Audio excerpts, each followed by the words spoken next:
అందరికీ నమస్కారం. మనందరి జీవితం ఒక ప్రయాణం లాంటిది కదండి. కొన్నిసార్లు మనం దారి తెలియక ఆగిపోతాం. అలాంటి టైంలో ఒక మార్గదర్శి చెయ్యి పట్టుకుని నడిపిస్తే ఎంత బావుంటుంది.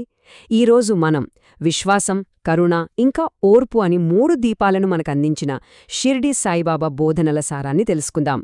పదండి, ఆయన చూపిన మార్గంలోకి అడుగుపెడదాం. చూడండి, మనం చేసే ప్రయాణాల్లో కొన్నింటిని మైళ్లలో, కిలోమీటర్లలో కొలుస్తాం.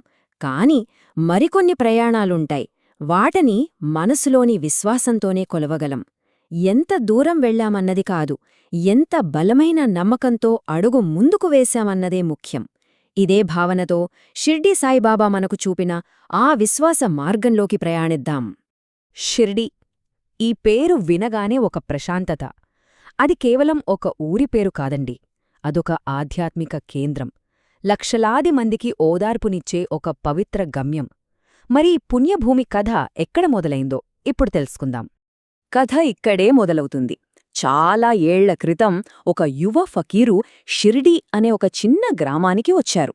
అక్కడ పాడుబడిన ఒక మసీదునే తన ఇల్లుగా మార్చుకున్నారు. ప్రేమగా దానికి ద్వారకామాయి అని పేరు కూడా పెట్టారు. ఆయనే మనందరికీ ఆరాధ్య దైవమైన సాయిబాబా. ఆ ద్వారకామాయి కేవలం ఒక మసీదుగా మిగిలిపోలేదు.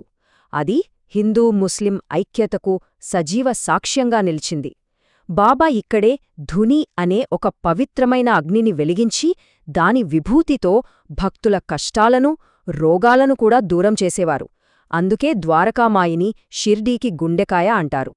బాబా కేవలం బోధనలు మాత్రమే చేయలేదు. ఆయన తన భక్తుల జీవితాలను తన ప్రేమతో, తన అద్భుతాలతో పూర్తిగా మార్చేశారు. ఆయన చూపిన కరుణకు, ఆయన చేసిన కొన్ని అద్భుతమైన లీలలకు సంబంధించిన కథలను ఇప్పుడు విందాం. ఉదాహరణకి బలరాం మాన్కర్ అనే ఒక భక్తుడు ఉండేవాడు. గంగా, ప్రయాగ లాంటి పుణ్యక్షేత్రాలను చూడాలని ఆయనకెంతో కోరిక. సరే, ప్రయాణానికి ముందు బాబా ఆశీస్సులు తీసుకుందామని ఆయన దగ్గరకొచ్చాడు. కాని అతను తన మనసులోని మాట చెప్పకముందే బాబా చిరునవ్వుతో పలకరించారు. ఆహా, ఈ మాటల్లో ఎంత లోతైన సత్యం దాగి ఉందో కదా. అసలైన తీర్థయాత్ర అంటే పుణ్యనదుల్లో స్నానం చేయడం కాదని, గురువుపై సంపూర్ణ విశ్వాసంతో వారి పాదాల చెంత ఉండటమే అసలైన యాత్ర అని బాబా ఎంత స్పష్టంగా చెప్పారో చూడండి. నిజానికి మన గురువే మనకు అసలైన పుణ్యక్షేత్రం. ఇప్పుడు మరో కథను చూద్దాం. ఒక భక్తుడి జీవితంలో ఒకేసారి 2 పెద్ద కష్టాలు వచ్చాయి. తన జీవనాధారమైన గుర్రం ఎటో తప్పిపోయింది. మరోవైపు ఇంట్లో ఏమో కూతురు తీవ్రమైన జ్వరంతో బాధపడుతోంది. ఏం చేయాలో తెలియని నిస్సహాయ స్థితిలో అతనికి గుర్తొచ్చిన ఒకే ఒక్క ఆశ బాబా. అందుకే ఆయన పాదాల దగ్గరకు పరుగెత్తుకు వచ్చాడు. ఇక్కడ బాబా సర్వజ్ఞత మనకు స్పష్టంగా కనిపిస్తోంది చూడండి. ఆ భక్తుడు తన బాధను చెప్పుకోకముందే బాబా అతని మనస్సులోని ఆందోళనను గ్రహించారు.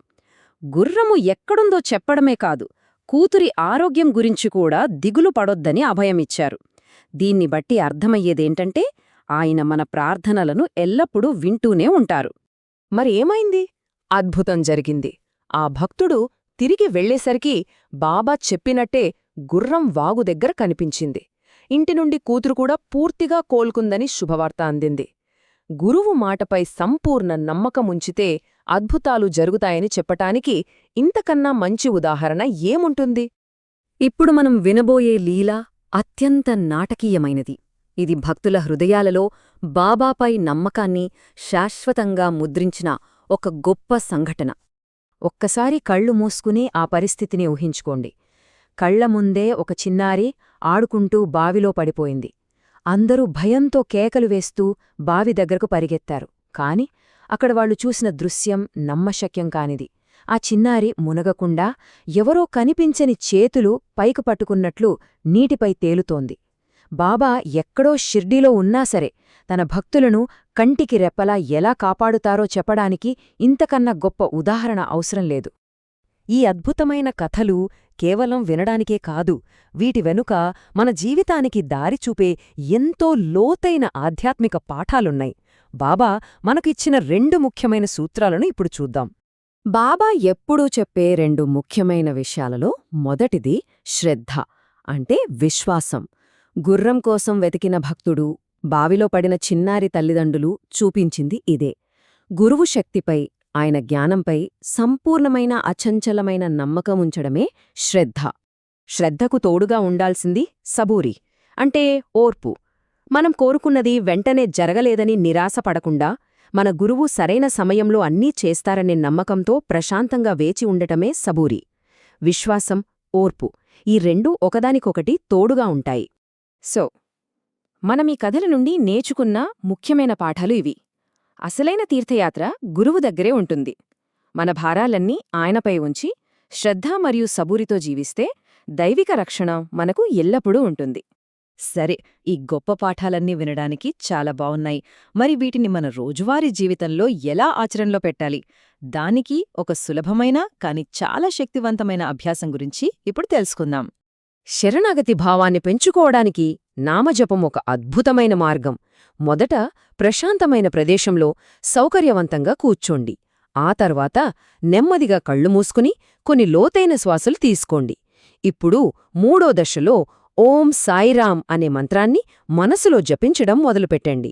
మీ దృష్టి అంతా మంత్రంపైనే ఉండాలి. ఆలోచనలు వస్తూపోతూ ఉంటాయి, అది సహజమే. అలా మనసు పక్కకు వెళ్ళినప్పుడు కంగారు పడకుండా నెమ్మదిగా దాన్ని మళ్లీ మంత్రం వైపుకు తీసుకురండి. ఈ చిన్న అభ్యాసం మనస్సును శాంతపరిచి మనల్ని భగవంతుడికి చాలా దగ్గర చేస్తుంది. మనం ఇప్పుడు ఈ విశ్లేషణ చివరికి వస్తున్నాం, కానీ గుర్తుంచుకోండి, ఇది ముగింపు కాదు. మన అంతర్గత ప్రయాణానికి ఇదొక కొత్త ప్రారంభం మాత్రమే. చివరగా మనం గుర్తుంచుకోవాల్సిందేమిటంటే, ఆధ్యాత్మికత అంటే పెద్ద పెద్ద పూజలు, కర్మకాండలు కాదు. అది మన అంతర్గత వైఖరికి సంబంధించింది. మనం చేసే ప్రతి చిన్న పనిలో, ప్రతి క్షణంలో భగవంతుడిపై పూర్తి నమ్మకంతో శరణాగతి చెందడమే బాబా మనకు చూపిన అసలైన మార్గం. ఇప్పుడు మనల్ని మనమే ఒక ప్రశ్న అడుక్కుందాం. మన రోజువారీ జీవితంలో ఏ పని చేస్తున్నప్పుడు మన అహాన్ని పక్కన పెట్టి, అంతా నీ ఇష్టం బాబా అని పూర్తి నమ్మకంతో ఆయనకు మనల్ని మనం అప్పగించుకోగలం? దీని గురించి ఒక్క క్షణం ఆలోచిద్దాం. గుర్తుంచుకోండి, మనం ఒంటరిగా లేము. సాయిబాబా కృప, ఆయన ఆశీస్సులు ఎల్లప్పుడూ మనతోనే ఉంటాయి. మనం చెయ్యాల్సిందల్లా శ్రద్ధ మరియు సబూరితో ఆయన్ని స్మరించుకోవడమే. ఓం సాయిరాం.